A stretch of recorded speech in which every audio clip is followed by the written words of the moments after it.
équipe.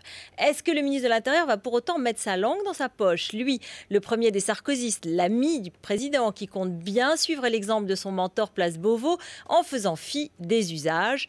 Pas sûr. Ce désordre semble en tout cas révéler une fois de plus un certain désarroi sur les questions de sécurité. Faut-il être plus dur pour contrer Marine Le Pen et le Front National ou plus consensuel pour ne pas laisser partir trop de centristes? Le cap doit être plus clair. On peut sans doute être fidèle aux promesses du candidat Sarkozy de 2007 sans perdre pour autant son sang-froid.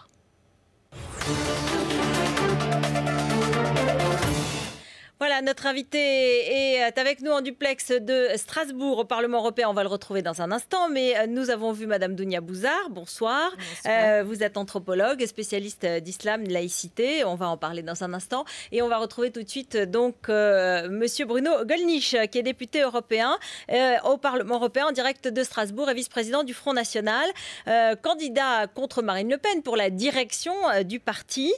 Bonsoir Monsieur Gollnisch, merci d'être avec nous.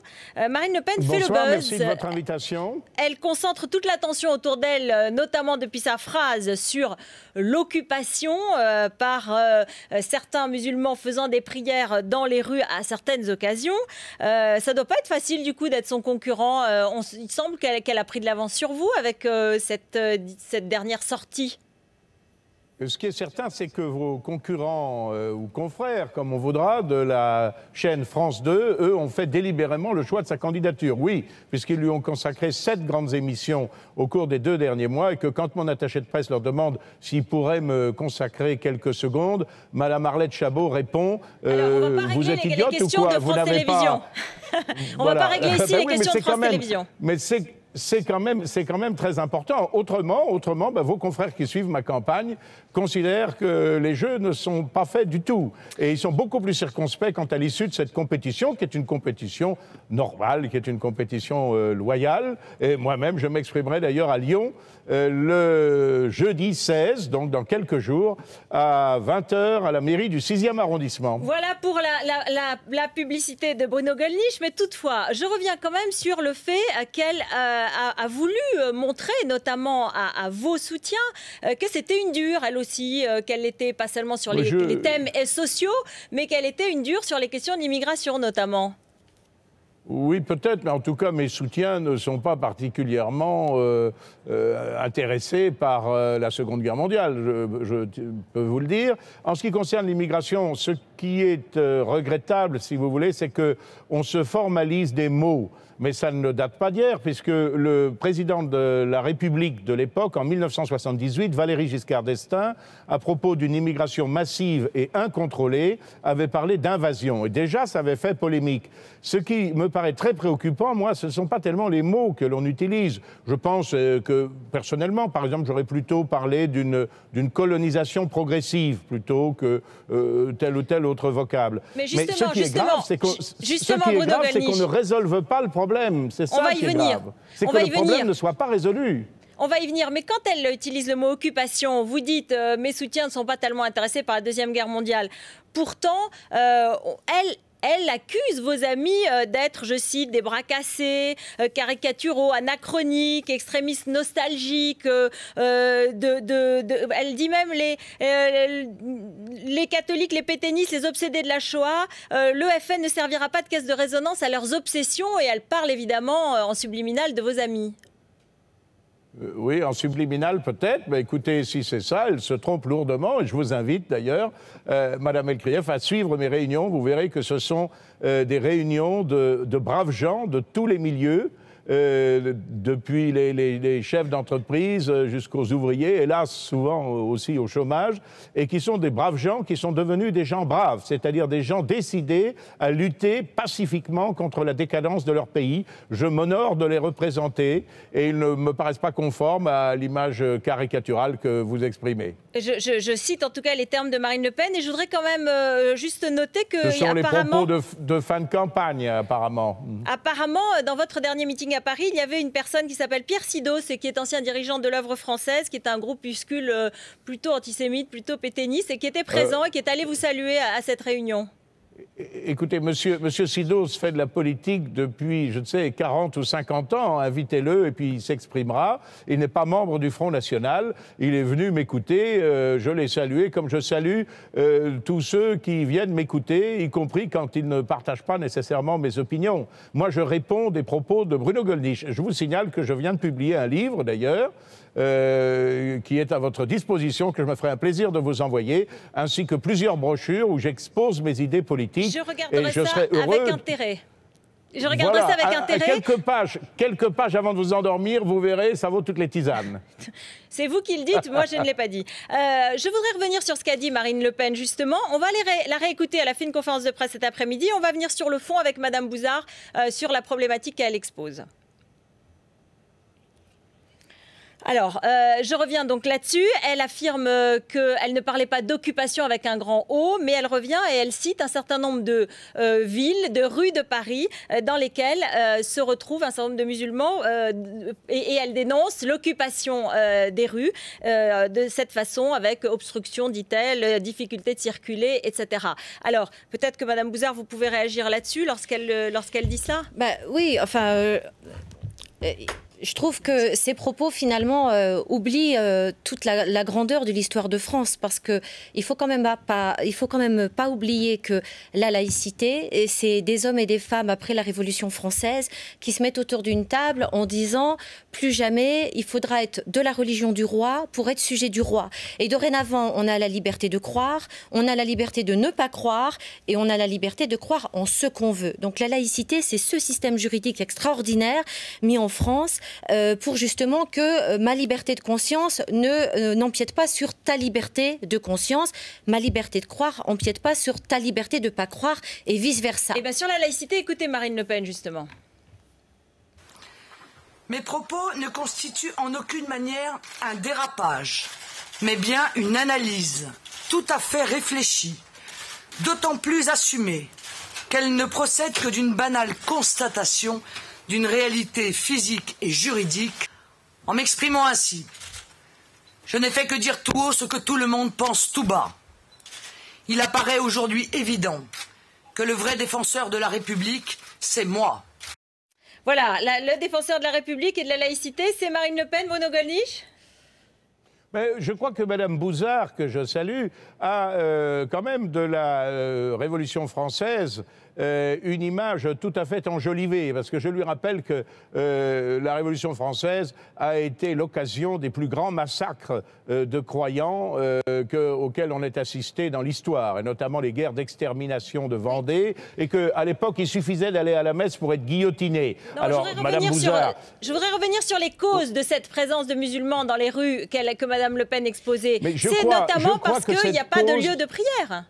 Oui, non, mais ça, c'est ce que l'on dit. Mais je crois que cette cause fondamentalement, c'est une immigration massive qui, naturellement, c'est vrai, est principalement africaine et musulmane. Il est bien évident que s'il y a des millions d'Africains du Nord ou de l'Afrique subsaharienne qui viennent en France, c'est tout à fait leur droit de religion musulmane, ils vont pratiquer leur religion. Le problème fondamental, c'est celui de cette immigration massive. Cette immigration massive n'est plus conforme à nos intérêts, si tant est qu'elle l'ait jamais été. Elle aurait dû cesser. On aurait dû, dans le cadre d'un programme de coopération, en inverser le courant. On devrait modifier le code de la nationalité pour que la nationalité française s'hérite ou se mérite, etc. Toutes ces réformes auraient dû être faites. Et comme elles n'ont pas été faites, on a une situation de désordre dont cette affaire de prière dans la rue, somme toute, n'est que l'un des symptômes.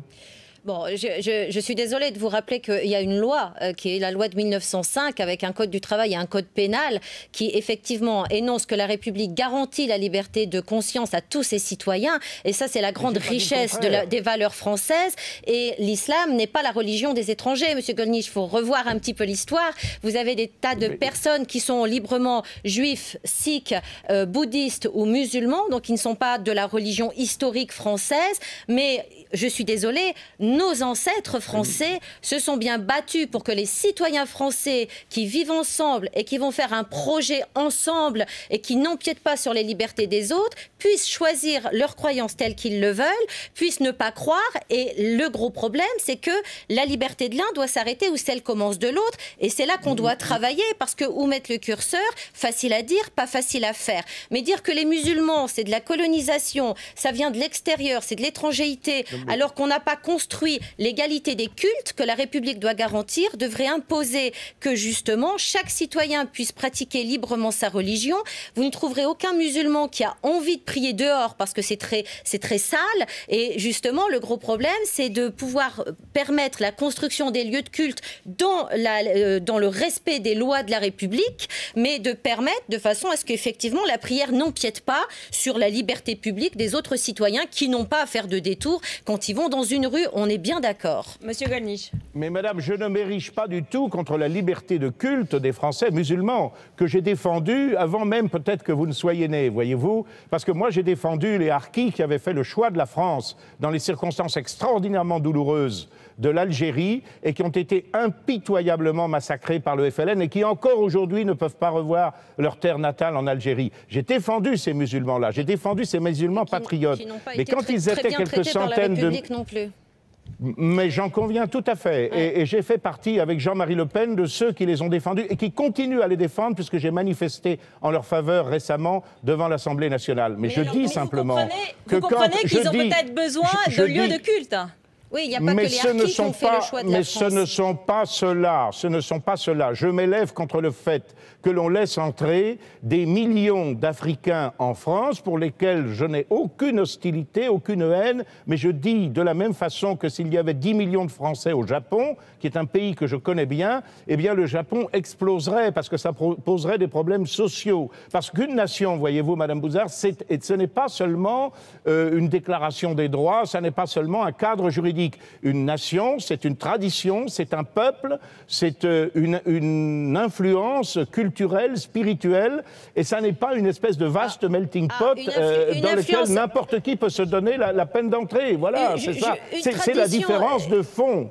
Une tradition et une culture, jusque-là j'étais d'accord avec vous et j'allais vous répondre, c'est justement parce qu'en France on a appris à grandir ensemble, qu'on soit croyant ou pas, qu'on va reconstruire une façon de croire les religions de façon nouvelle. Donc j'allais vous dire jusque-là je vous suis. Par contre si vous me dites une spiritualité, il va falloir faire un choix. Soit la France est laïque et effectivement elle respecte toutes les libertés de conscience, soit la France est catholique, il va falloir se le dire, on abroge la loi de 1905 et on dit qu'on tolère les juifs, les musulmans, les bouddhistes et les qu'à certaines conditions et qu'on n'applique pas les lois à tous de la même façon. Mais il va falloir qu'on en arrive à définir ce qu'on est, catholique ou laïque. On ne peut pas continuer le double discours sur la laïcité envers les musulmans, qu'on a d'ailleurs tenu pour les juifs à un certain moment donné. On ne peut pas continuer, il va falloir définir les termes.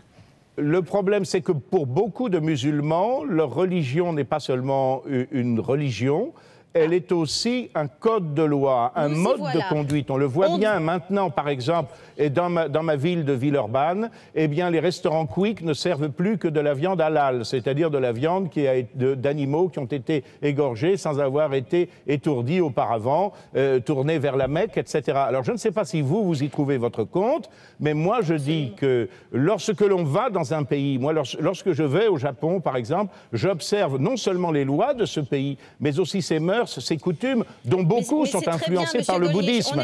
Et pourtant, je ne suis pas bouddhiste, voyez-vous. Mais j'observe les lois, les mœurs, les coutumes du pays. Vous dites quelque chose de très important. Il y a trois choses importantes. Vous dites la religion n'est pas seulement l'islam n'est pas seulement une religion.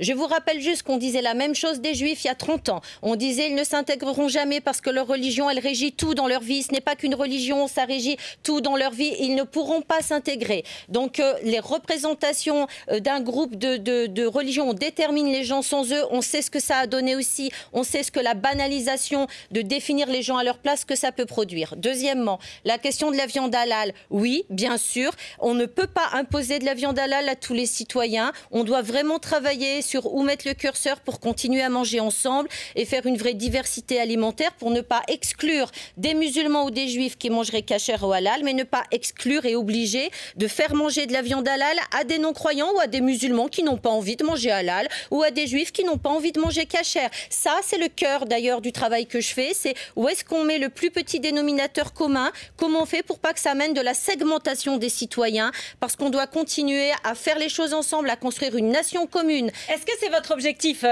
Bruno Gollnisch, pour conclure, il nous reste une minute, est-ce que c'est votre objectif d'arriver à ce que tout le monde vive ensemble?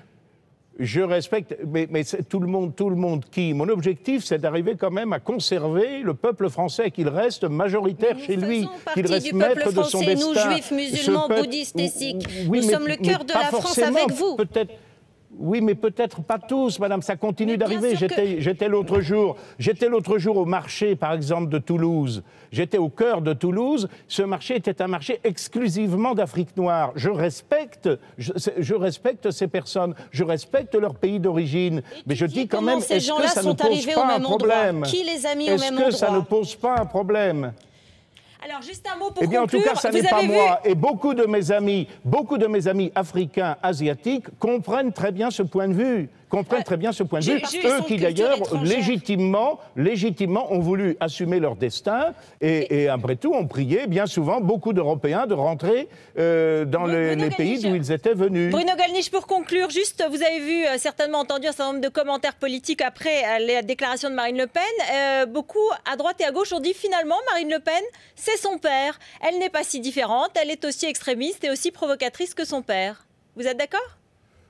Je ne crois pas que nous soyons ni extrémistes ni provocateurs. Je pense encore une fois que nous sommes dans une société qui fonctionne par des tabous, qui au lieu de s'attaquer à un problème, diabolise ceux qui l'évoquent de mots que l'on trouve, que l'on juge inappropriés parce que trop ceci ou pas assez cela. On ferait mieux de s'attaquer aux vrais problèmes. C'est ce que je m'efforce de faire, en tout cas, en ce qui me concerne. Beaucoup. Et je crois que Jean-Marie Le Pen et Marine Le Pen le font aussi. Merci beaucoup. Voilà un Bruno Gollnisch très consensuel ce soir, malgré la bataille qui se réglera le 15 janvier dans le Congrès du Front National. Merci beaucoup, Dounia Bouzard. Je rappelle le livre qu'on a vu, Laïcité, mode d'emploi, cadre légal et solutions pratiques. Vous êtes donc spécialiste de la laïcité. Merci.